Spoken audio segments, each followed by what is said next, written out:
Hi, this is Cameron with Oki Studios. In this video, I'm showing you my process of how I created a 3D asset with using my iPad for 90% of the process, and then using Blender to kind of do a couple finishing touches. In this beginning part, I'm just blocking out the pillar. It's like a pillar asset, so I'm just kind of working on getting the silhouette. Then go through and create them all as very base model instances so that I can edit them really easily and go forward from there. So in this part I'm just kind of roughing up the shape so it's not just a standard shape. Earlier in the video I mapped them when they were in their basic forms so that I didn't have to worry about mapping them and then just subdividing them. Right now, again, just roughing up, kind of giving it a rockier texture to it, just kind of making sure that it comes through, giving that vibe.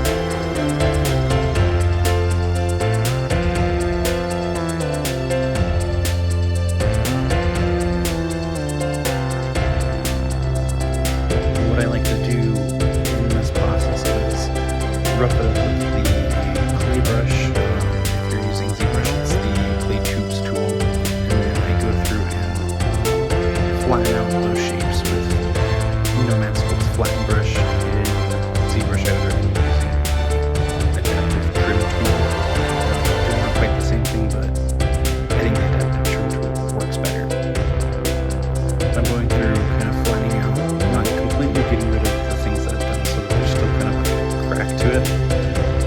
In this spot I changed the back cap so I can kind of view the rockiness a little better because the orange back cap isn't working.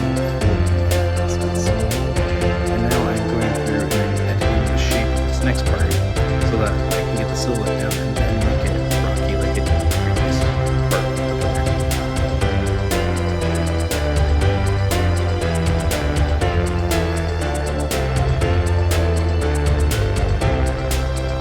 And something to keep in mind when you do this is even though you are using a silhouette to figure out the form and the shape of the object, you need to always kind of remember what you're trying to model, because even like stylized assets in particular, they're still based off of something. It's never just a object that can just kind of do whatever. It needs to kind of represent the shape of whatever it's supposed to be representing. And at this point, I'm noticing some performance issues. In the top left, it shows you that I have 1.63 gigabytes of RAM left. In Sculpt, it uses RAM to kind of allow us to sculpt. So you'll kind of see, maybe not with the time lapse, but there's a little bit of lag going on. And so I go through and I solo it so that I think that works initially, but I go through and turn off the multi-res on the other objects, so they're back to 6. So I get my like 8 faces so that I can get back to sculpting with good performance.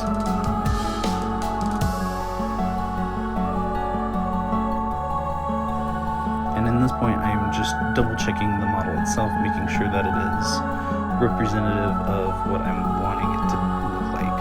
That's why I upped the res again on all those models, is just so I can continue to think through the process and make sure that is what I wanted. And now I'm playing with textures to kind of create like cracks, and I'm playing with my own little texture brush that I made so that I can get a better feel of what I want the bottom platforms to be, because I want them to be made out of stone, but I want them to be more of a man-made feel and not just rocks. So I went through, did a texture, added a layer so I can adjust the depth of the texture that I added. Now I'm adding cracks, kind of show some wear and tear to this man-made part of this pillar statue.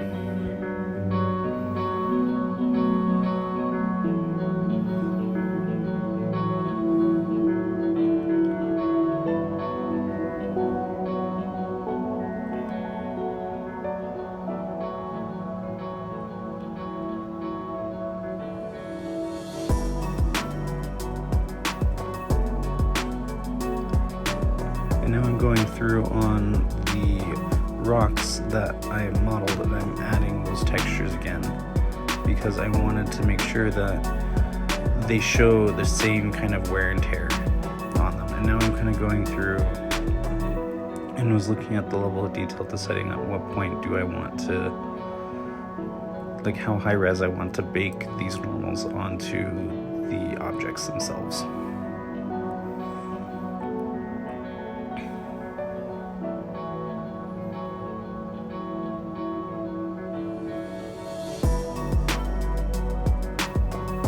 I'm going through and flattening out those details again just to kind of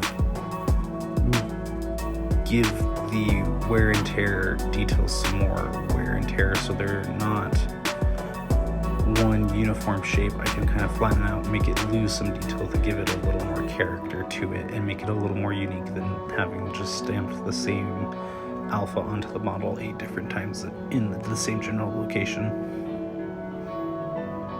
I love layers when sculpting the details because I can control the specific height and kind of detail, the height of the details very individualistically, and it's very easy to kind of control and monitor those specific points with layers.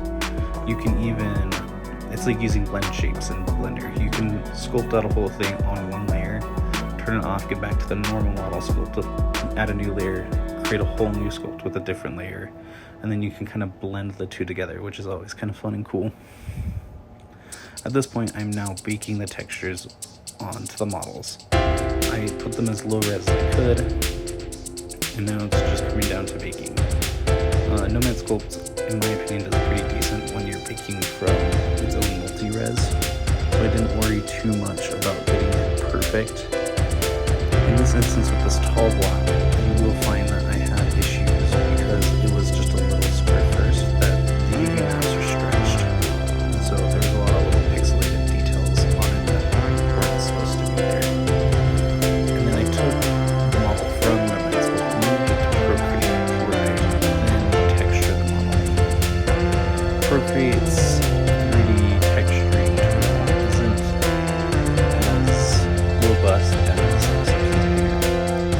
but it does get the job done for the most part on the go. So right now I'm kind of looking at materials, playing around with the idea of what I want to do with them.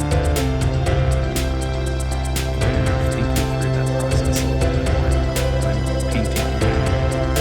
What I like to do is I like to focus on painting the base material on first, and kind of going through with some lighter material so that after as light, quote unquote. So I'm just going through painting these surfaces that look brighter than normal. And then I added some darkness to it. And that will also provide some more depth to the textures, I find. Especially when we're stylized textures and not hyper-realistic textures.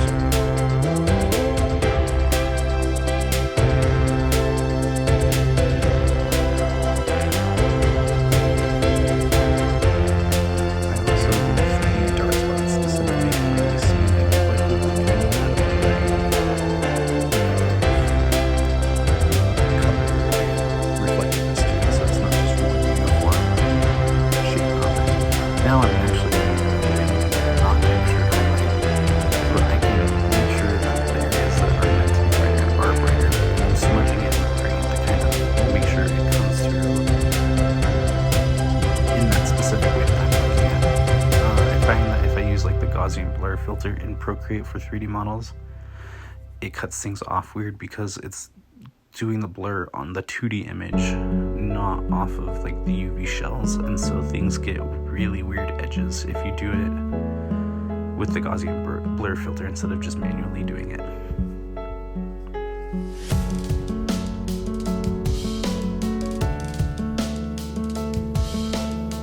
And now I'm going through and changing up one of the brushes to kind of provide the look I'm looking for. I'm looking at creating a mossy texture, so I went through and found a brush that kind of gave off that vibe, and then adjusted the material that Procreate has for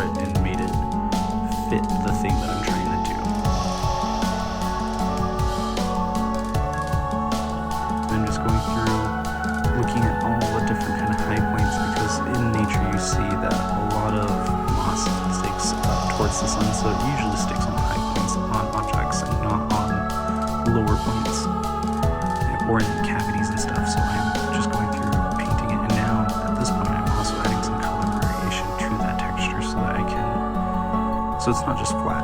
You want some depth on your textures, especially when it's a stylized object.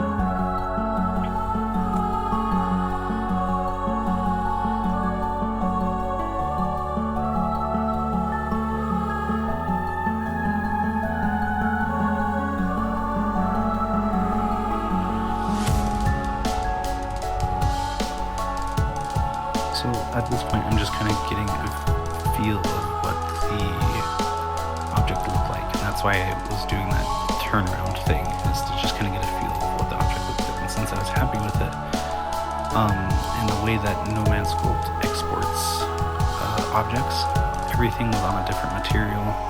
So I went through and I'm currently just combining all of the different texture maps together, because the way Procreate understands it, it creates a separate map for each object that was in the scene. And I like having them as separate objects in the scenes for Procreate, because I can turn off objects instead of having to try to paint